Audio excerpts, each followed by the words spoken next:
Well, we're almost done. Getting close, really close. So we're down to a couple of our last little presidents during this time period of our Cold War time. So 53 is going to be because of the election in 52.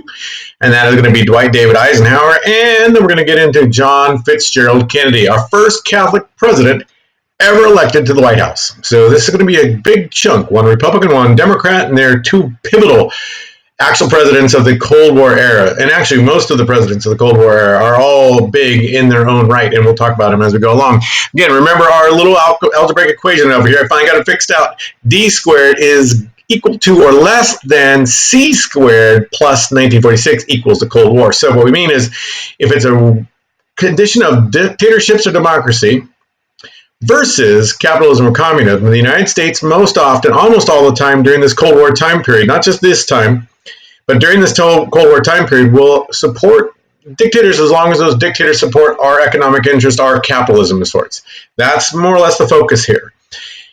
We will, if we have a chance to support a dictatorship, try to turn them, try to get them to be nicer, but sometimes that just doesn't happen in this time period. Remember, the overall arching idea of this time is good versus bad. That's a legacy of World War II. And now it's going to have extra oomph to it in this time period because 1952 is going to see not just a presidential election year, but just a couple of days after that election, the first successful detonation of a hydrogen bomb, which we'll talk about today. And that's not an atom bomb. They're both bombs. But it's not the same thing.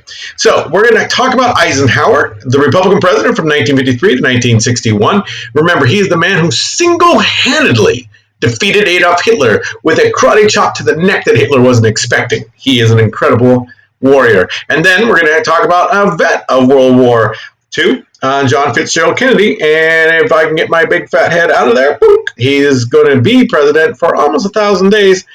Until an assassination by Lee Harvey Oswald brings him out of the White House and out of the American lives as a whole. Now, again, basic idea of this time period, 1953 is going to be when he starts his presidency on January 20th. Ever since the 20th Amendment, we don't wait for March 4th anymore.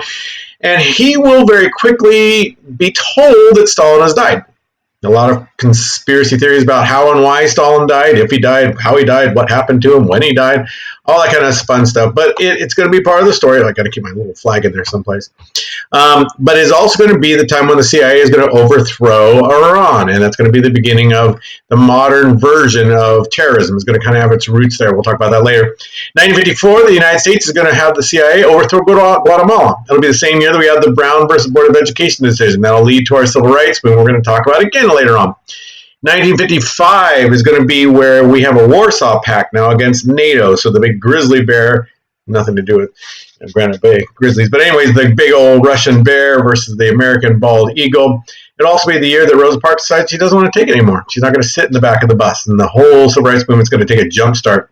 1956, we're going to end up having a conservative Republican version of the New Deal, one of the biggest New Deal projects we ever did that wasn't done by a Democrat. But it was one of the biggest projects, if not the biggest New Deal project overall, and that's going to be building of the highway system, of which most of us all enjoy driving back and forth, having a quicker time. It'll also be the year that Ike will run for re-election, and we'll find that we still like Ike. That'll be his kind of slogan at the time period. 1957, we're going to have our Little Rock nine little, not little, they're not like dwarves or anything, small people, but we're going to have 9 high school kids try to enroll in Central High in Little Rock, Arkansas, and they will be told they can't. So we'll be talking about that in a little while. We also have the Russians beat us into space with Sputnik. Russian for fellow traveler. At least that's what I've been told. And since I don't know any Russia other than da and yet, then they could have been pulling my chain all these years. And Sputnik could have been piece of metal. I'm not sure. So one way or another, we're going to also have 1958 is going to be NASA is going to kick in, the National Air and Space Administration, and I'll move myself over here so that you can see the last little bits of this stuff. And then we're also going to have 1959, the open skies. Ike is going to try to unwind the anger of the Cold War time period, and it won't work. But we'll hit that in a little bit. And then in 1960, We're going to get a very close election. 100,000 votes will separate the two between JFK and Richard Milhouse Nixon. I'm not a crook, Nixon. And then lastly, for this little chunk that I can get on the timeline, we're going to have Cuba and the Bay of Pigs, and then we're going to end up having the Cuban Missile Crisis and then the assassination of Kennedy. So this is our kind of timeline we're going to be looking at in this little chunk of the world. Let me see if I can get there. And then I'm going to get myself over here. Oh, it's so close and tight. I got to have my flag. Okay. So this is the history that we're going to be looking at today, one way or another. Now, remember where we left off. The Cold War starts with the idea that what we are going to try to do from 1945 all the way to the fall of the Soviet Union in 1991 is to try to keep them from grabbing more land. That is a lesson we think we learned from World War II. Don't appease a bully. You stop bullies. You don't negotiate with terrorists. You never show any weakness when it comes to somebody that's evil, because as soon as that evil person thinks you can be pushed around, then they will push you around, just like I was in third grade on the playground when I wanted to play basketball. They took my lunch money. So appeasement is the most important lesson we learned from World War II. Don't let bullies be bullies. So the United States has taken it upon itself to be the kind of the protector of the world during this time period, and we're going to keep the good guys safe from the bad guys. Now remember, C squared, capitalism, we also have learned that we need to have open markets. We need to be able to sell to the rest of the world or our economy collapses in on itself. So there's an ulterior motive, kind of like a symbiotic relationship. We will help keep countries from falling into communism, and they will continue to buy our stuff and keep us moving. So it's not like it's horrible, it's nothing bad, it's just part of the story. All right, so we then have to have our proxy wars. So most of the Cold War is going to be where the United States is going to be propping up governments that have been established for a long time. The sad reality is that many of these governments have been long-established colonial governments that on the surface look like they're run by their own people, but they're really being run by the colonial elite that are working hand in glove with their European country that had colonized them 100 years plus back.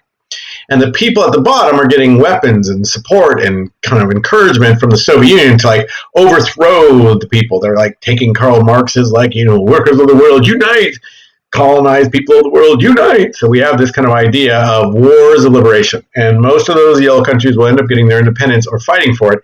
But almost none of those countries in there that are getting their independence have a colonial European power kind of going like, oh, bloody hell, we totally forgot about that, India. We're so sorry. We woke up the other day and I was thinking, you know what I'd like today? I'd like a crumpet. And then, oh my Lord, we fought World War II against terrible, horrible oppression. Hitler took over a powerful country that wasn't powerful enough to stop itself from being taken over. And he used his aggressiveness to make a country do what he wanted them to do. That is not nice. That suddenly dawned on me that we've been doing that to you too. Sorry, Mahatma Gandhi, you can have India's independence. Sorry. Forgive us. So these are going to be fought for, and they're going to be struggled against. And sadly, most of the European nations will resist the independence movements. So when it comes to the good guy, bad guy story, it's always kind of hard. Please don't take this as us being bad. That's not what I mean by this in any way, shape, or form. But the idea that when it comes to a simple idea of democracy versus dictatorship, it gets more complicated. It's like an AP calculus question that is almost impossible to figure out. Believe me, I've tried figuring out those AP calculus questions. All right, so we have then this overarching kind of crusade that has gone from a crusade to save us from alcoholism in the 20s to a crusade for like prohibition to a crusade for ending Nazism to a crusade. We're like on crusades. We got wars against this, wars against that. So the 1940s going into the 1950s is going to be an anti-communism crusade. And anybody who grew up in this time period, they're all people that are older than me. By the way, for those of you who look, it's getting close to my coronavirus quarantine haircut pretty soon here, but I did the beard because I didn't look like Stalin or those mustaches. Anyways, the House Un-American Activities Committee is going to be where Richard Nixon gets his fame and fortune, and he will be super important to American history, not just in his own presidency in 1968 that he takes over on January 20th, 1969, but he's also going to be the guy who's been one of the most influential Republicans in this time period. And he's going to get his kind of fame and fortune in his trial of 1948 when he was able to, at least as far as the American people were concerned in the jury, prove that Al-Jfk was a spy, even though they weren't able to prove it. So he was thrown in jail for perjuring himself, lying in front of a grand jury. Years later, when the Soviet Union collapses, and we are able to, as historians, get access to their KGB records and such, we find out that Al-Jfk actually was passing information along from the United States secretly to the Soviet Union in 1943, 44, and into 45. From what I've read, he wasn't doing it for money. He was afraid that a kind of anti-Soviet, anti-Russia power was taking over in the White House, especially after Truman became president. And so he was trying to help, I guess. All right. So in 1947, with the Soviet Union trying to be aggressive and taking Poland and taking that Iron Curtain little kind of lock of countries, and Turkey and Greece being almost turned over to communism without the Soviet Union doing anything. They just, again, when people are poor, the idea of always sharing something is not a bad idea. And so this becomes the Truman Doctrine, and that is the idea of containment. Now, what we're going to talk about today is that Eisenhower, man who single-handedly defeated Adolf Hitler with his finger, will make this easier for the American people to understand, and he'll call it the domino theory, because it's a lot easier to kind of get in the mind's eye of the American people the idea of a row of dominoes. And what he, in essence, is going to talk about, and you'll hear this in a little bit, is that every country in the world needs to be protected from communism, because if you let any domino fall, sooner or later, every domino falls, and the United States is the last domino. We're the big bad domino. So these are the same policy, but it's containment under the Truman Doctrine, and it's then kind of given its nickname, the domino theory, under Dwight David Eisenhower. Now I'm going to try to prove today, and then the next lecture is the idea that the reason we get into the Vietnam War is because of this hyperactive fear of communism and this idea of appeasement, that we cannot let the bully have 1 square inch, because if they take a square inch, then they're going to take Poland. If they take Poland, we're now in World War III.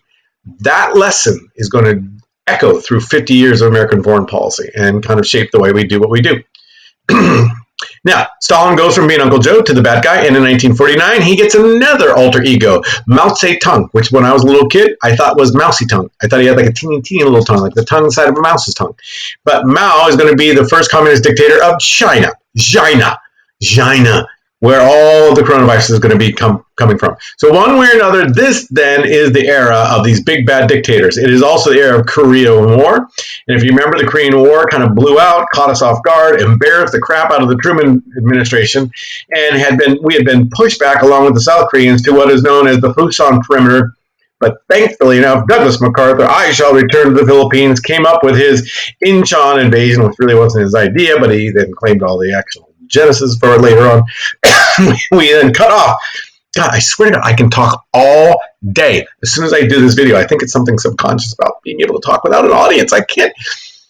So he cuts off the North Koreans and then kind of isolates and then frees the South, and he continues to move. And all along the way, he kept being told by Harry Truman, stop. I don't want to bring China into the war. MacArthur said, don't worry about it. I won't. Truman finally flew out to Wake Island. And when he flew out to Wake Island, he didn't even get a salute from MacArthur. MacArthur just came up, like shook his hand, which was like totally against protocol. But MacArthur thought Truman was a bunch of a doof, and Truman basically said, I'm president of the United States. So eventually, when China came into the war, flooding in over 300,000 troops across the frozen Yalu River, the United States got overwhelmed, and the next thing you know, a 4-month war becomes literally a a 3.5 or 3-year war. So this was where we kind of left off the other day, that this Korean War could have been over earlier, but for the sake of politics, both for MacArthur's sake and Truman's sake, they both kind of dilly-dallied in their process. Truman didn't fire MacArthur when he could have. MacArthur actually disobeyed direct orders from the president to free North Korea from the communist influence so he could then roll it straight into. So Truman was worried about the midterm elections. So this is all happening as we're building up, and he didn't want to have a repeat. Didn't want to have a repeat of that unfriendly opposition Congress. And so he, in essence, waited a little while longer for MacArthur to like screw up some more, but he could have fired him right on the spot the first time he disobeyed his orders when Truman said, stop at that 38th parallel. Well, then MacArthur comes along like, old soldiers never die. And he's trying to win the presidential nomination, get the election in 1952. That's what he wants. So for, just such politics purposes, we end up having what could have been 4, maybe 5,000 American soldiers die. Instead, we're going to have over 30,000. We could have had 110,000 Koreans die. Instead, we're going to have about 1.8 million.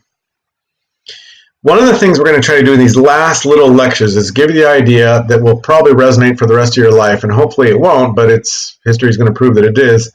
Most of American foreign policy is either directly driven by or very majorly influenced by our political cycle. When will it look good for an election? When will we bring the troops out? When should we declare war? When should we not declare war? There will not be a time from 1940 on where America's foreign policy isn't dancing to the timetables of the American political system. And that's going to be the main idea we're going to try to hit on during this time period. So the Republican National Convention in Chicago that year, Douglas MacArthur so desperately wanted to be president, but then he didn't get to be picked. And in the midst of this thing, the overarching energy is going to be in this kind of legacy of 1950. 2 years earlier, the worst senator in the entire United States Senate. Literally, it's like, maybe I should quarantine a little bit more. I should stay in for an entire 4 years. I'll just sit in here like, I don't know, some hermit. Maybe I'll be, I don't know. So the 1950 midterm election saw this guy, Senator Joe McCarthy, who was from Wisconsin, get ready to run for re-election. And he just took this anti-communism hysteria. Please do not think that he started it. But he took this thing and he amplified it. He blew a lot of air on the fire and it just boom. In 1950, he was giving a speech in Wheeling, West Virginia to the Daughters of the American Revolution, and he had two possible topics to talk about: insurance reform or this issue of spies in the United States government. Well, what he had been given was actually from a friend and who had an inside kind of take on this, that they had cleared a bunch of people that weren't communists. But instead, he pulls up this piece of paper and says, I have in my hand 207 known communists that are in the State Department as we speak, and the Truman administration is doing nothing about it. Just total lie. Following day in Nevada, he said, I had 57. And they said, can we see the list? He said, oh, it's a secret list. And if I give you the secret list, then it won't be a secret list anymore, will it? He will never once catch a single solitary communist, but he will destroy dozens, if not hundreds, of political and professional careers, throwing out allegations all over the place. So this is McCarthyism. And the Red Scare had already been out there. But what makes the Red Scare, the spirit that the communists are taking us over someplace, somewhere, they're going to infiltrate America and steal our soul, becomes McCarthyism when Joe McCarthy in 1950 starts just slamming Democrats and destroying their careers. All he ends up needing is an actual allegation without any proof, and the guy is good as politically dead. So, in the presidential election of 1952, 2 years after McCarthy has now become the most powerful politician in the entire country, the Republicans are trying to nominate somebody, and Douglas MacArthur was hoping to get the nomination by freeing North Korea, and that didn't work out. Instead, he got fired. He did give it a shot, but didn't get almost any votes, any delegates. So it came down to this guy right there. And that, again, is the man who single-handedly defeated Hitler with his pinky. That's Dwight David Eisenhower, who had never run for politics until deciding to run for president. Go big or go home, baby. So he was actually offered in 1948 a chance to run for president by Harry Truman, who basically said, I will step aside if you want to run as a Democrat. Well, when it comes to the military, generally, you're pretty smart to not take sides in the military until you're kind of retired, and then you can kind of say, I've always been a Republican, or I've always been a Democrat, but not wild. So we weren't sure in 1948 if he was a Republican or Democrat. Well, by 1952, he announces that he's more, sorry, hopefully I didn't get that on the screen. He basically announced, I'm a Republican, I'm running for president. Well, so was this guy. This guy was the 3-time governor of California, Earl Warren. He was the guy that had kind of freaked everybody in California out by saying the Japanese are trying a secret spy attack, and kind of led to that internment of the Japanese Americans, trying to run for governor in 1942, and he wins in 1942. That's Earl Warren. Earl Warren was also running for president of the United States. He was a moderate to liberal Republican. Eisenhower was seen as a kind of a moderate to conservative Republican. And this guy, Tricky Dick Nixon. Tricky Dick Nixon was a senator from California. He had been a congressman on that HUAC committee, but then in 1950 he moved himself up to becoming senator. So by 1952, he was the most well-known and kind of rational communist fighter in America, and he had actually found some communists, unlike McCarthy. Well, ultimately, he, as a Californian, has pledged his support to Earl Warren of California. But behind the scenes, he was working basically trying to get Warren to understand there's no way in hell you're going to win, sir. So we should keep the Republican Party from going too conservative with Taft, which was actually the son of William Howard Taft.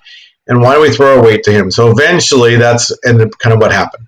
Warren from California gave some of his support to Eisenhower. That pushed him over the needed numbers to become the nominee. And then Eisenhower, in essence, said, hey, you did a good job. So he becomes his vice presidential. Now, later, Earl Warren will be rewarded in 1954 by President Eisenhower when there's a vacancy. When there's a vacancy on the Supreme Court, the Chief Justice dies. Chief Justice Vinson dies, and he replaces him with Earl Warren. Thank you for making me president. I'm going to make you now Supreme Court Justice. And we'll talk about that when we get the Civil Rights Movement. So in 1952, we now have our actual nominee. It's Dwight David Eisenhower and his wife, Mamie, along with Richard Nixon, who seemed to be extremely excited in this whole process. It's like, he's just, you wonder if he pitted a little bit that in excitement. It's a good thing he didn't like rip Eisenhower's arm out of its socket and start like beating somebody with it. But that, in essence, is the dream team. Ironically, we'll find out that the dream team of Ike and Dick, they actually hated each other. Really hated each other. Really, really hated each other. Well, in 1952, as this election was kind of moving along, allegations came out that Richard Nixon, never a very wealthy man, until way late in the 60s when he kind of did some law work. He was one of our poorer presidents as a child, ranking right down there with Andrew Johnson when it comes to actually beginnings, humble beginnings. Richard Nixon had supposedly, as the rumor went in 1952, as the election was going along, taken some money from some California businessmen. Well, Eisenhower saw this as a chance to finally get Nixon out. Get him out of the ticket. I don't like this guy. It was a dumb mistake to pick him. The guy's kind of arrogant. He's full of himself. I don't want him on the ticket anymore. So Nixon, knowing that Eisenhower was going to use this as an excuse to replace him as the vice presidential candidate, decided to take every ounce of money he had left, and he bought a half-hour live television show where he basically went down all of the money he and his wife Pat had, or in actuality, hardly had any of, and he then kind of explained it all, and at the very tail end of it, he said, but there is one thing that I did get from some businessman, and it's this cute little dog that is black and white, and me and my wife and my daughters, we call it Checkers, and I'm not giving the damn dog back. And it was that kind of like in-your-face liberal Democrats that got America kind of like, yeah, that's the way a middle-class guy should be proud. It's just a damn dog. So it ends up becoming known as the Checker speech because of this, and Nixon's popularity goes skyrocketing. So this is the beginning of real televised marketing of politicians, and it works. So here was, again, for your remembering pleasure, the actual Electoral College of 1948. In 1948, Harry Truman squeaked out a win. But it's a pretty decent electoral win when everything's said and done, but popular vote-wise, by basically holding on to that kind of solid South with the exception of some 4 states that formed the Dixiecrat Party that year because they were so pissed at Truman for desegregating the armed forces. You know, just like later on, we will desegregate the armed forces from gay versus straight. So the idea was kind of was just like, to Southern Southerners, they formed their own Dixiecrat Party. Well, by 1952, this is what it looks like. All right, focus on the thing. Remember, solid South, yellow dog Democrat South. But Eisenhower wins almost everything else. Adlai Stevenson, mayor, governor of Illinois, he was an incredibly good speaker. Eisenhower wasn't, so they television marketed him that year. And in the actual breakdown, you can see Georgia's very yellow dog Democrat. South Carolina, though. Look at South Carolina, John Cena's neck hair. Finally went for the guy who single-handedly defeated Adolf Hitler with just a flick of his wrist. Dwight David Eisenhower. So there's the 1952 election for you and all your loathing president. And in 1956, he's going to run against Adlai Stevenson again, and he's going to win again.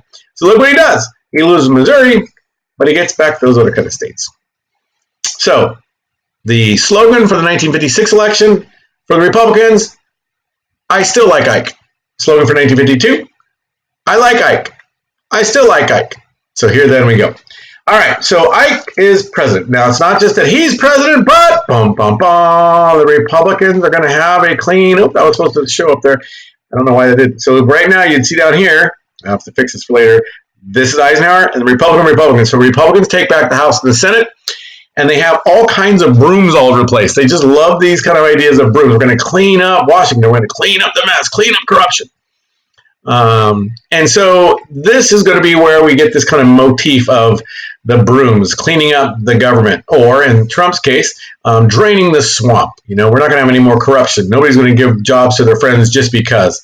So here he is cleaning up like Wolf Blitzer and CNN, and he's got Pino. I don't know. Anyway, so we got this Obamacare.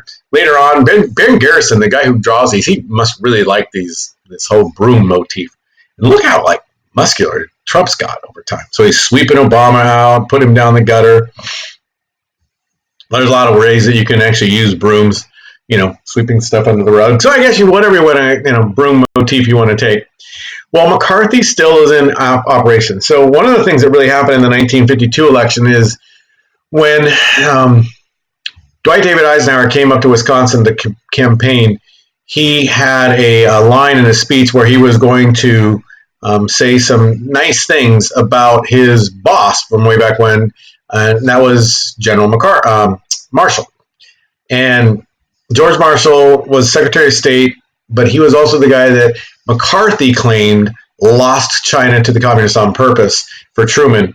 And so Eisenhower kind of took that part out of the speech and ended up embarrassing himself. So Eisenhower was smart enough to understand that I can't fight a guy who's going to help me become president just because he's an idiot, but he's a successful idiot and he's doing some amazing things.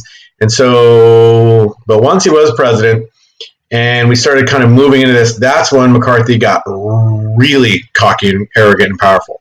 So in 1953, 54, he started just going off the rails.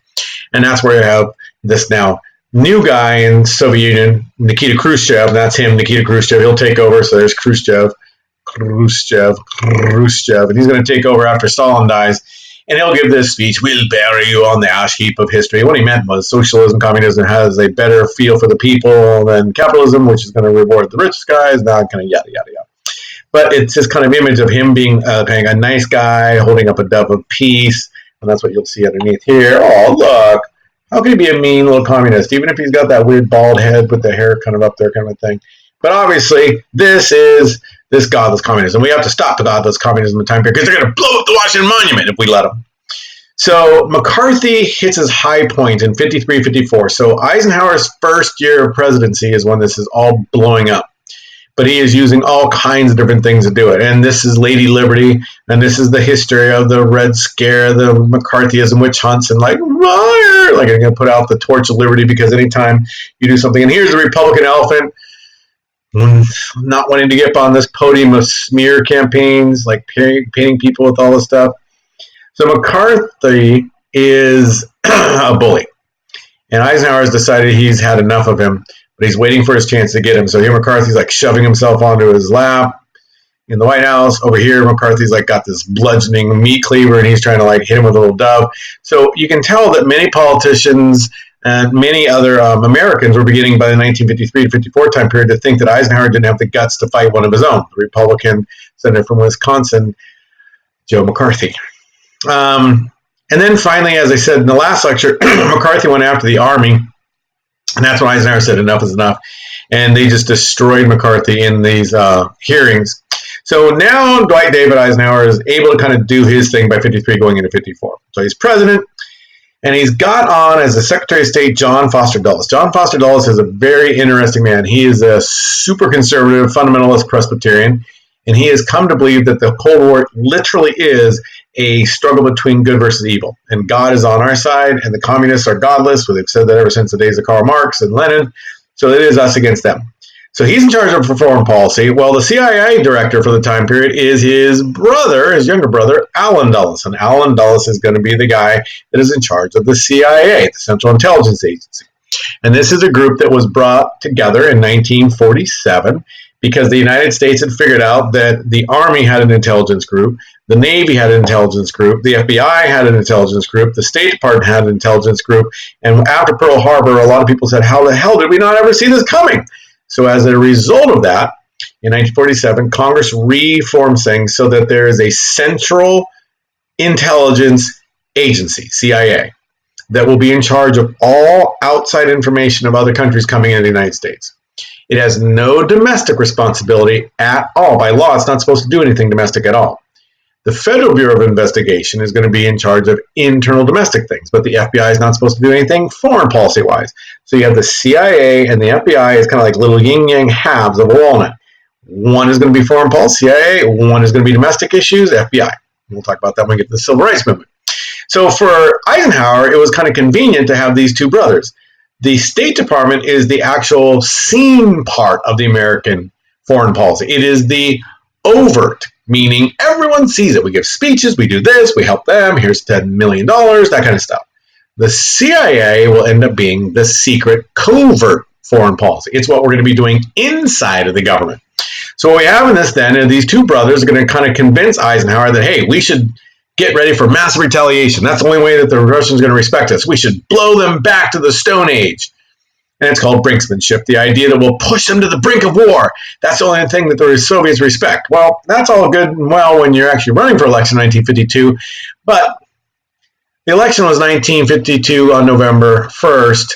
On November 4th, actually, that November 1st was when we blew up this actual bomb.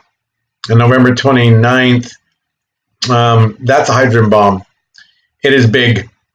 That's like a dirty bomb. I don't know if you know this area. That's Roseville, Golfland, Sunsplash. There's Maidu Park, Johnson Ranch, and like way down over here is Granite Bay. I think I put Granite Bay on this thing. Yeah, there's Granite Bay. We'll just kind of put me over here for now. So there's Granite Bay High School. Look. Yeah. So we got Granite Bay High School down there in the bottom. Now, when we talk about the 9/11 attacks and dirty bombs, that would be kind of what might happen if someone detonated a low volume dirty bomb with some uranium stuff. And it would create a little fireball in the middle, and it would kind of incinerate everything in that little yellow area. Basically, not a quarter of a city block or so. And I don't know if you know this or not, but the Roseville used to be referred to as Junction City because it was where the junction of the railroad that would go down to San Francisco and then the railroad that would go up and over the Sierras to New York City, Chicago, and stuff, connected to the railroad that went up to Washington, Oregon, and then connected down to LA. So this was Junction City. And come to find out later in the war plans of the Soviet Union, we were one of their targets because if we are going to have a big old war with the United States, what better thing to do than to cripple the United States' ability to get supplies back and forth? So that is a dirty bomb. Pretty much everyone in that yellow area are going to be dead pretty quickly. In the red area, most everyone's going to be dead and then on down. So people in the green area, there's going to be people that are going to be suffering a little bit. So that is basically a fire blast, right? Now, that right there was the Hiroshima bomb, right? So that's the Hiroshima bomb. That right there is the Hiroshima bomb. About 85,000 people dead. And if that size of bomb would have been used on Roseville, as you can tell, it would have blown out the central part of town. There's Church Street, there's Vernon Street, so that's where we have like all our like little, summer parade, things like that. And most everybody in that green area is going to be dead. And in the blue area, kind of tan areas, those are going to be people who are going to get radioactive poisoning. They might die within a number of hours to a week or two or a year. So this is the little boy thing. I keep getting my head in front. My head is so fat. So those are measured in kilotons. So little boy, the one dropped in Hiroshima, was measured in kilotons, thousands of tons of TNT. And so it was 17,000 tons of TNT, and that's what did that bomb. All right. So that was what we looked at before, the before and after. Now this is the hydrogen bomb. Oh, jeez. My head is getting in the way again. So this is the hydrogen bomb. And the hydrogen bomb is a different kind of bomb. This was the Mike test. And the Mike test went off in that November, right as Eisenhower is being elected president, but he's not president yet. And it has got the force of 12 megatons. In other words, 12 million tons of TNT, meaning it was almost 1,000 times more powerful than the atomic bomb. 1,000 times more powerful. So the actual hydrogen bomb it's kind of interesting if you think about it from a science perspective. Let me see if I can make this simple. The hydrogen bomb takes the element the sun uses, hydrogen, to basically give all of us life. I'm not talking the God kind of thing, Genesis thing, but to keep things moving. The sun, in essence, has got a whole bunch of hydrogen that it just keeps smushing at its core in intense pressure, and it causes the hydrogen to then fuse with other hydrogen atoms. And that releases energy that is what we have. It's what gives us beautiful days and such. So in other words, the hydrogen bomb is going to replicate for a little moment in time the sun here on Earth. Now, this is where it gets weird. In order to take hydrogen and smush it together with the kind of pressure needed to simulate the core of the sun so that hydrogen will like boom and do stuff, you have to actually use, and it's going to be oversimplified, but an atomic bomb as the trigger that pushes the hydrogen together. Only an atomic bomb has the power to push this hydrogen together. In other words, the thing that killed 85,000 people in one bomb, little boy, is going to be used as the trigger to cause a hydrogen bomb to do what it does. So that's in megatons. So this is about a 1 megaton blast. Actually, this was that Mike blast, I believe. So the Mike blast, that 12 megaton, if it was then launched on Roseville again, right, the Mike test, pretty much everything would be gone in that middle yellow area. Pretty much everyone would die in the blue area. And what would be then is everybody else would be. So in other words, we at the Granite Bay in the Bay would not have live and playing in Granite Bay. It would have been dying in the heat. Anyway, so that is a Mike test. Really bigger bomb. Way bigger bomb when everything is said and done. This thing is massively bigger. So that's the Mike test. It's in November when Eisenhower has become president, but he's not president yet. He's been elected, but he's not become it. Sorry. That right there is, well, this was called the Tsar Bomba. And so little boy is a little one, right? So we're not talking about that anymore. This was the biggest bomb ever detonated in the Soviet Union up in Siberia, and it emerged around 57 megatons. So if this bomb was used here in California, there's Auburn, and there's, up in the foothills, Folsom, Colfax, Folsom down there, Sacramento down there, Elk Grove down there, Galt. In other words, way bigger bombs. So we're talking really big bombs. Well, that freaks America out. So 1953, the following year, the Soviet Union detonates their hydrogen bomb. So all of a sudden you got Americans like, oh my God, because we know what the atom bomb's capable of. Now we got these hydrogen bombs that are going to do things even bigger than before. So one of the things that Eisenhower figures out as president is that he's got to calm America down. We're getting too freaked out about the hydrogen bomb, and there's nothing we can really do about it. If they're going to build some, we need to build some. So it's not that they can have them. So we got to have them. So we got to have basically what is going to be known later on as mutual assured destruction. The acronym is MAD. Seems appropriate. So we're going to blow them to pieces. They're going to blow us to pieces. So as long as we both know that using the bomb is suicide, no one will ever use it. That's MAD. So in order to calm America down, he starts to unwind things militarily.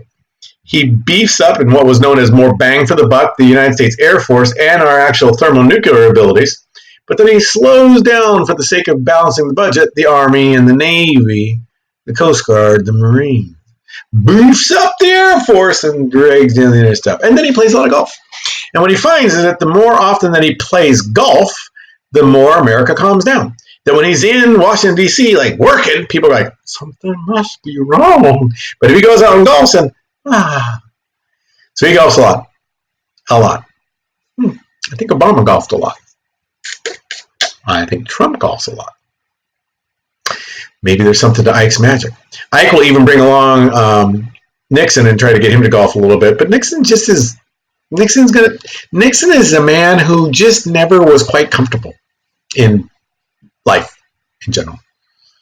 So this is going to be part of the game of being able to live with this big, huge bomb.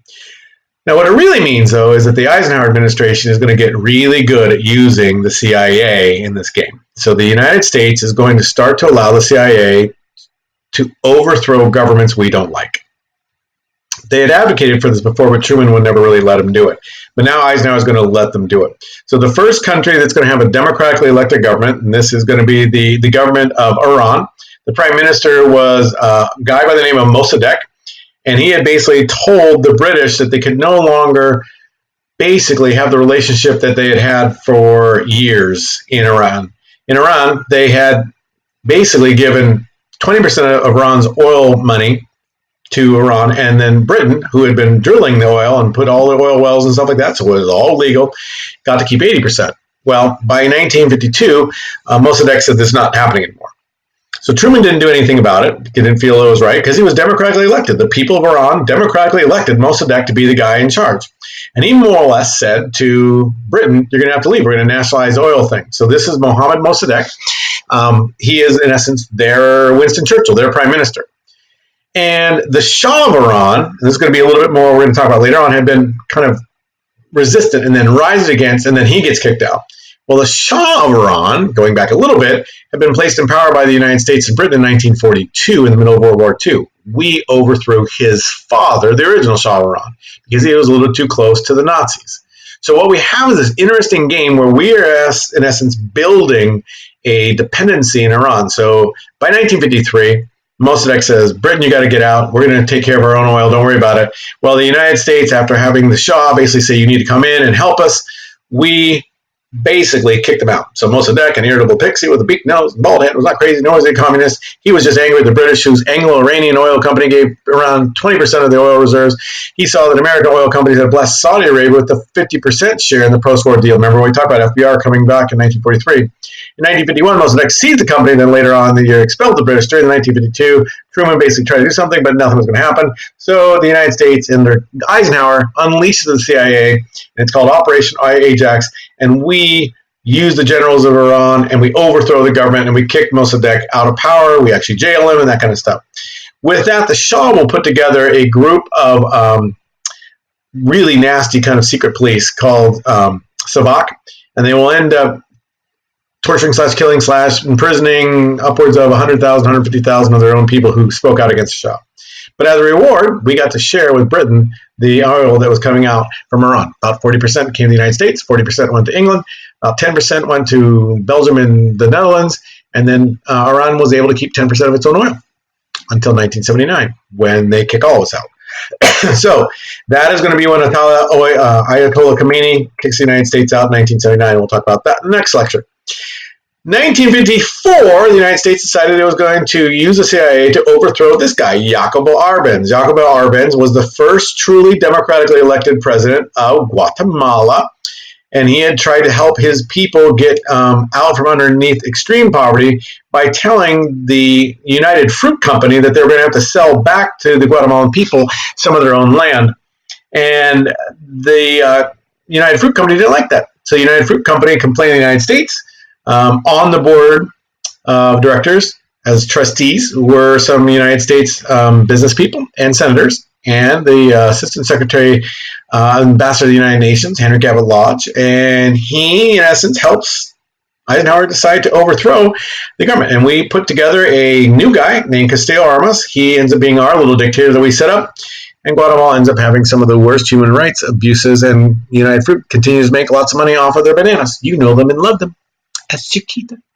1957, Eisenhower's doing okay. He's got his highway system going. And then all of a sudden, the wheels come off, at least for public relations purposes. On October 4th, 1957, the Soviets shoot up into space the first man-made satellite, and it goes around the Earth a couple times, beep, beep, beep, transmits so everyone can see it and hear it. A month later to the day, we send up Sputnik 2, which basically means fellow traveler 2, as long as the people who told me what Russian word Sputnik means aren't lying to me. And in that one, we send up a dog, the first terrestrial mammal, living thing sent into space. And it's Laika the dog. Laika basically goes up into space, but then they didn't have enough oxygen or heating stuff in there, so Laika dies in space, but that's... Anyways, the United States, notice though, that the actual tip of the missile and the thing that was carrying Sputnik was about the same weight as an atomic bomb. And the tip of the missile that took up Sputnik 2 that had all this Laika stuff in it was just shy of a small hydrogen bomb. So the fear for America isn't so much that they're beating us into space. The fear for America is that they now have the ability to put an atomic or a hydrogen weapon on the top of a missile and go boom, and shoot it up and over, and we are falling behind. And so the United States starts panicking.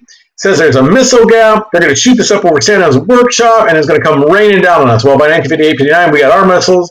Now we're truly into the idea of mutual assured destruction, because not only can we have these big bombs, but we can drop them on each other, and they can be there in 30 minutes. Well, this guy, John Foster Dulles, one of the kind of like the power brokers of the Republican Party, he dies on May 24th, 1959, and when he dies, Eisenhower as the president starts to shift gears from being this cold warrior to basically saying there's got to be a way we can work with the Soviets and Khrushchev. And so he sends Nixon over to do kind of a goodwill tour. And they end up having a mock American kitchen made in Moscow. And they then talk, it's called the Kitchen Debate, where Khrushchev, the guy who took over after Stalin, and Vice President Nixon begin to talk about how communism is better than capitalism. Like, whoa, I'm not a crook. And so they go back and forth, back and forth, back and forth. It's called the Kitchen Debate in 1959. And, you know, Nixon basically like pounds his finger in his chest to kind of prove stuff. That's just kind of the way Nixon is. He's a really awkward person, but he's a very good politician and a very good president, except for that whole Watergate thing and some other stuff. But anyways, Nixon we'll talk about later on in this kitchen debate. It ends up being this kind of ideological war between us and them, but it starts to soften things. So later, Eisenhower will invite Khrushchev to the United States to go and tour. He gets to tour all over the United States, except for Disneyland. They won't let him in. And in this process, it seems like the United States and the Soviet Union can get along better. I mean, how can two bald leaders of America and the Soviet Union not see eye to eye? Their baldness, their affinity for Rogaine, there's got to be something that can drag these guys together. They honestly look like they were separated at birth somehow or another. So Khrushchev and Eisenhower get along fabulously until all of a sudden they didn't. In May of 1960, just as Eisenhower was trying to put together some kind of peace treaties with the Soviet Union, a spy plane flown, I mean, it's not the U-2, the band, don't get it confused, a U-2 spy plane is shot down. Bono was the pilot, his navigator was the Edge, and they were getting ready, and they're flying over the Soviet Union, and they're making up songs in their head, and they're thinking, you know, this would be cool, it's like, the blue sky, and all of a sudden, next you know, their plane is shot down. Actually, not really. This was being piloted by this guy, Francis Gary Powers, and he, like all U-2 spy pilots, had very explicit instructions not to be taken alive, so he could be tortured and then kind of questioned. He had a cyanide little pin that he didn't use, and ultimately, when he was shot down, the Soviets, when they captured him on the ground, they tried the pin on a dog. I'm not joking. And the dog went, and died really quick. So the cyanide pin could have been used. It was actually hidden in $50, but it wasn't used by Francis Gary Powers. So he was then put on trial. The Soviets get him to explain what he was doing. Yes, I was spying on the Soviet Union. And that causes Khrushchev to go, I'm not going to talk to you guys anymore. So the chance for Eisenhower to have some peace at the ending of his presidency doesn't work.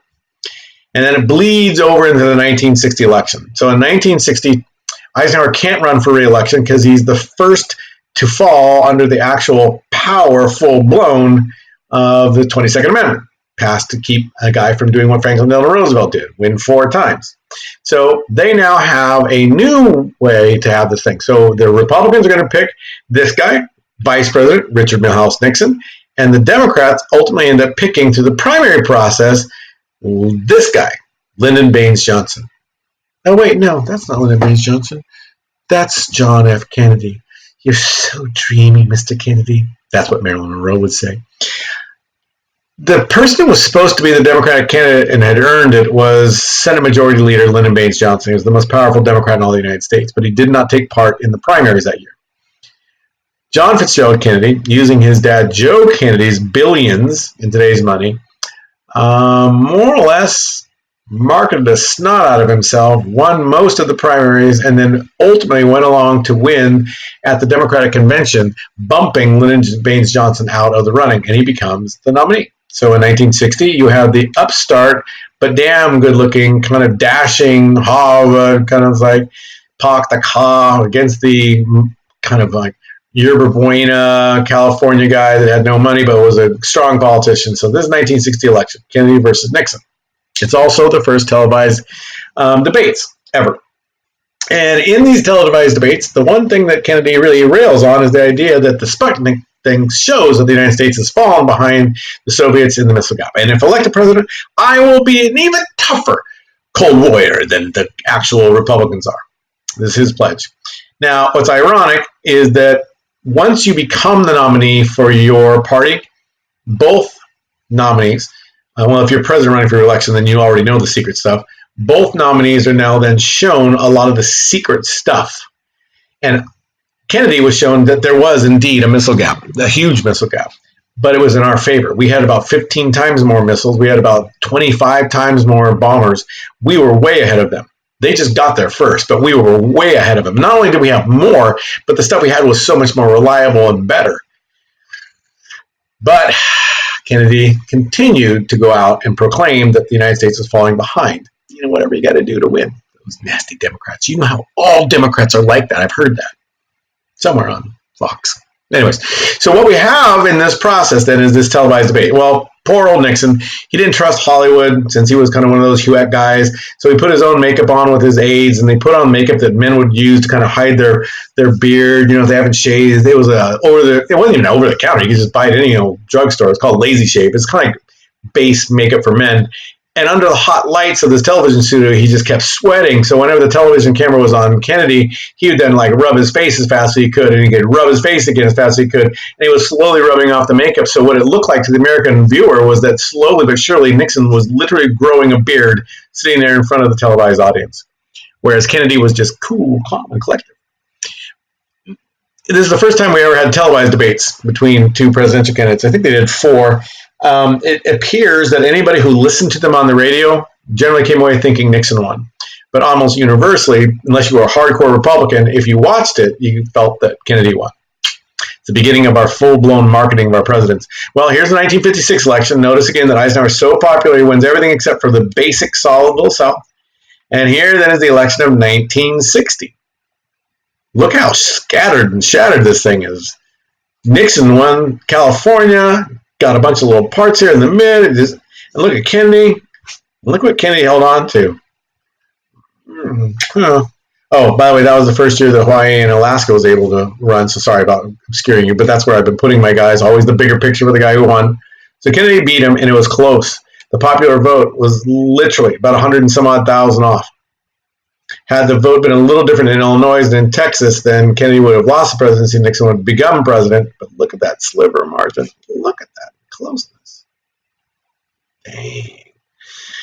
Now, we're going to talk about why and how this happened here later on, but Kennedy held that solid South, even though he was a Catholic. So just to contrast this, if you remember, this is the solid South that went for Al Smith, even though he was a Catholic, because that solid yellow dog South is the solid yellow dog South, the yellow dog Democrats. Now, what he also wins is he holds on to both houses of Congress. So he's got a friendly Congress. That's what Kennedy has when he does his thing. Now, one of the first things he does then is he engages in something that Eisenhower was finishing up and planning with the CIA called an overthrow of this new Fidel Castro dictator of Cuba. And he had come in and it basically kicked out the American-supported dictator Fulgencio Batista. It's not by accident that I believe that on Modern Family they named little Joe Fulgencio. Fulgencio Batista was an American-supported dictator, and Castro was able to kick him out in 1958-59.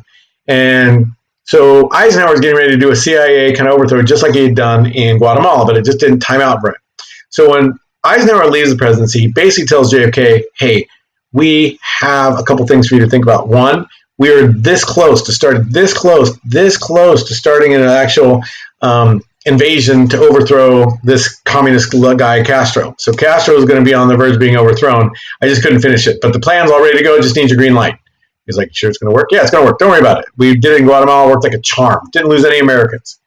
And they're going to actually invade. We'll act as if the Cubans are invading their own country and overthrowing their own guys. So it'll be like Revolutionary War fighters, but for just Cuba.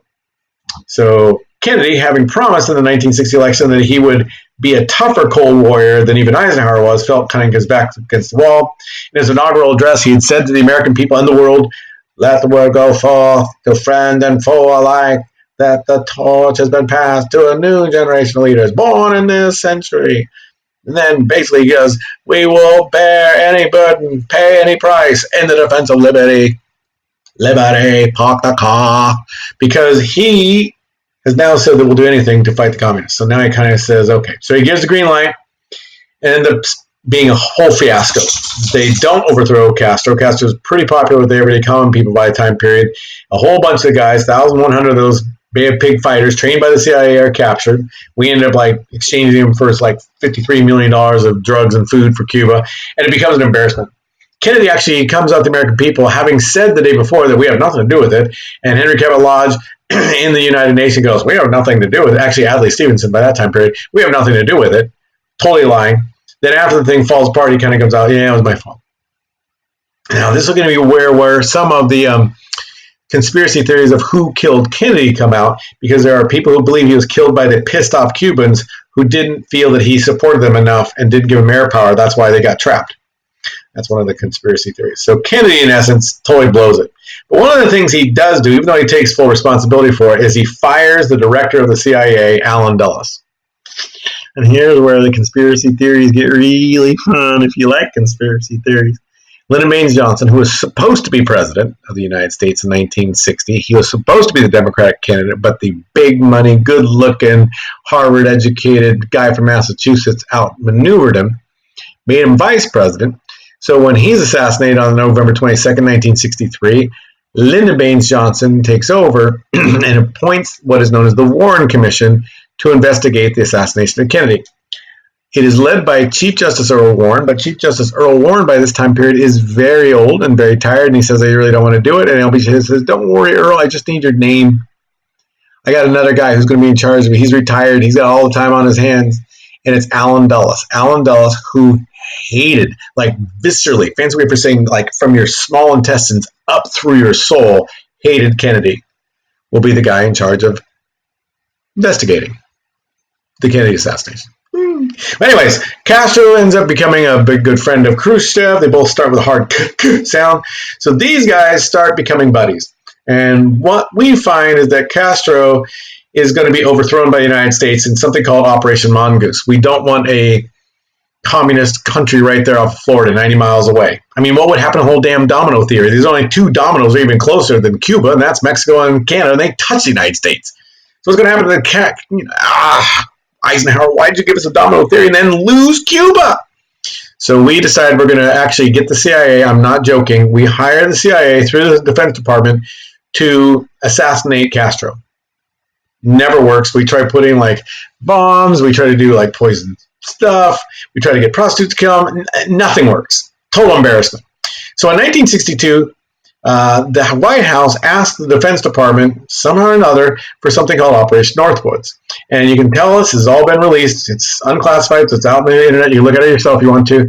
Justification for the United States military intervention in Cuba. In other words, what could we do to piss off the American people so much against Cuba that we would be forced to declare war on Cuba? What could we do to piss them off? And this is Operation Northwoods. It's all secret stuff. And then you come up with a different plan. Like, ultimate objective would be to provide adequate justification for the United States military intervention. Such a plan would enable a logical buildup of incidents to be combined with other seemingly unrelated events to camouflage the ultimate objective, to create the necessary impressive Cuban rations as a responsibility on a large scale. In other words, we could do lots of things. The American people start going like, damn that Cuba. Damn that Cuba. Why is it always Cuba? Oh, China. Why is it something that we can now then go? And so they come up with a bunch of ideas. The number one idea in this top secret documents that are now released is it would be best if actually Cuba would attack us. But that's probably not going to work, so we're going to go into number two. Number two, a series of well-coordinated things are going to happen. And we'll start some like stuff down in Guantanamo Bay. Well, Guantanamo Bay is right over here. And it's a naval base on Cuba. Cuba hates us, they're an enemy, but we have a naval base on their island, and it's been there ever since the Platt Amendment in 1903. And we still have it. That's where we got all the terrorists that are going to be kept down there in Guantanamo Bay. So on an island that hates us, that is our mortal political foreign policy enemy, we have a Navy base. And it's Guantanamo Bay. It's right there. And it's a camp. That's United States territory. But surrounding it is Cuba. So the idea is we could do some stuff to make it look like Cuba's attacking us. We can start rumors, many. We can land friendly Cubans in uniform over the fence to stage an attack on the United States base. Capture Cuban friendly saboteurs. In other words, some of those Bay of Pigs guys, we could actually dress up as if they're Cubans and have them attack us. We could blow up ammunition inside the base, start fires, burn aircraft, air base, lob mortar shells from outside into the base to actually blame it on the Cubans. Now remember, we will have actual American soldiers in the Guantanamo base who don't know that this secret thing is happening. That we might end up killing our own people. in order to get America so pissed off that we demand a war against Cuba. Capture militia groups, that kind of stuff. Sink a ship near the harbor entrance. Conduct funerals for mock victims. Maybe in lieu of number 10, which is sabotage a ship. So we could either blow up an actual ship, or we could actually sink a mock ship with like cadavers and stuff like that. Whew. We could do a remember the Maine incident, that we could actually blow up a U.S. ship in Guantanamo Bay and blame Cuba. We could blow up a drone unmanned vessel anywhere in the Cuban waters. It doesn't have to be Guantanamo Bay. It doesn't have to be actual Havana.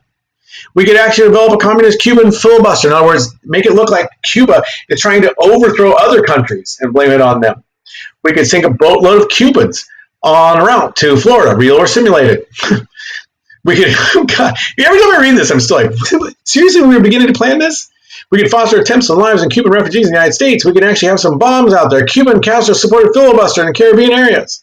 We could use MiG-type aircrafts, right?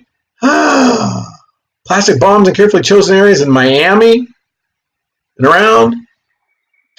Oh, we could even talk about taking a Cuban aircraft and have it shot down, a chartered civil aircraft, and route from the United States to Jamaica, Guatemala, someplace like that. It just has to go by Cuba. We could blow it up. We could have a group of college students off on their holiday, like spring break. Woo! Blow the thing up, blame it on Cuba. The aircraft could be a fake aircraft. We don't really want to blow up a real aircraft, all that kind of stuff. All right. So just to be clear, in case you're not paying much attention. So when you're taking notes on this Operation Northwoods never happens. We were planning it. Maybe we would never have done it, but it was being planned. What catches it off guard is the Cuban Missile Crisis of 1962. And in 1962, the United States has to call off the invasion of Cuba because a United States spy plane, the U-2 spy plane flown by Bono and the Edge, flies over Cuba, 90 miles off the coast of Florida, and starts to notice that we have nuclear weapon missiles being set up on Cuba. And as we do more flyovers, we do more stuff, we find that they are indeed setting up nuclear weapons on Cuba. Now remember, he was the guy who said, we will pay any price, bear any burden in the defense of liberty. And all of a sudden now Cuba has missiles that could hit anyone in the United States except for maybe Seattle. And they could do it in like 10 to 15, 20 minutes. We wouldn't have enough time to defend ourselves as this happened. So this ends up being the Cuban Missile Crisis. The United States decided they're going to blockade Cuba. We're not going to let any more stuff come on there, and we're going to force the Soviet Union to take these things down. So we blockade, we stop stuff from coming in, we get them to take their stuff down, it's this wrestling match, and ultimately we make a decision to trade Jupiter missiles the United States has in Turkey, and we'll take those out if they take their missiles out. So the United States agrees to take the Jupiter missiles out of Turkey if they take their missiles out of Cuba. Here's the interesting part about this. In this discussion on this, Kennedy, in essence, says, if you, Khrushchev, publicly say anything about the agreement's off the table. But rest assured that if you publicly say you're going to pull your missiles out of Cuba, we will publicly say we will never invade Cuba. And then within the month, we'll pull the Jupiter missiles out. The Jupiter missiles had only been there for like a year and a half or so. Why? Well, real easy. Kennedy had a friendly Congress. In 1962, Cuban Missile Crisis, October 1962, you are 2 weeks away from midterm.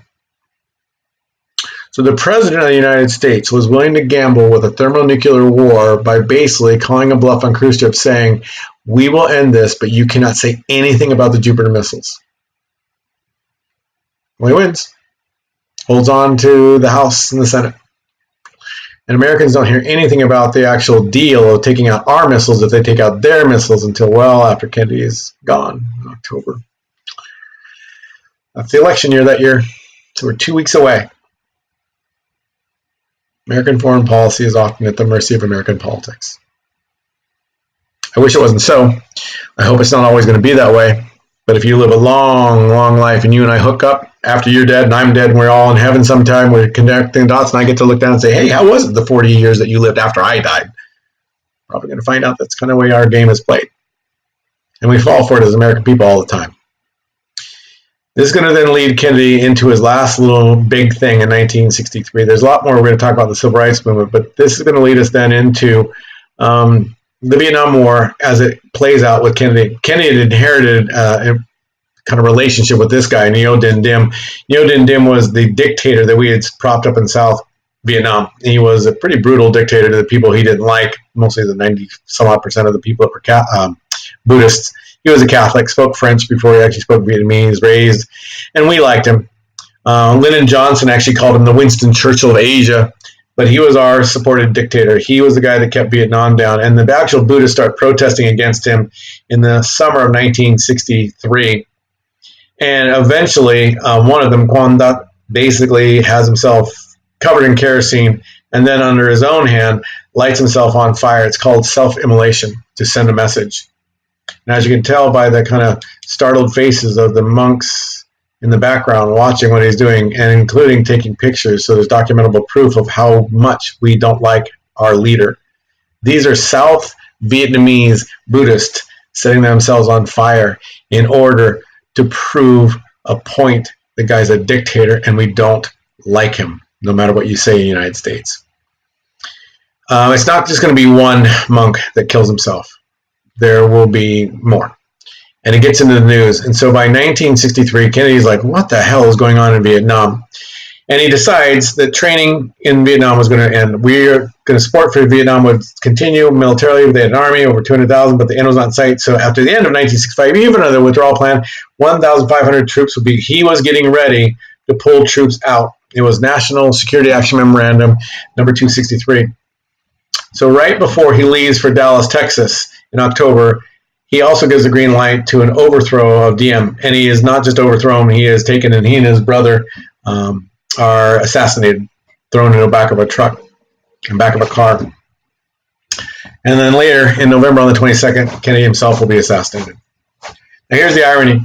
Lyndon Baines Johnson, one of the first things he does as president in 1963, taking over after the assassination there in Dealey Plaza, Texas, in Dallas, was to tell the general chiefs, the chief of staff, that I'm not going to lose Vietnam. So he reverses the executive order, and he basically tells the military, you're going to have whatever you want, whatever you need to win this war. I am not going to lose another China. There's not going to be another domino going down on my watch. And that'll be our next one, the Vietnam War.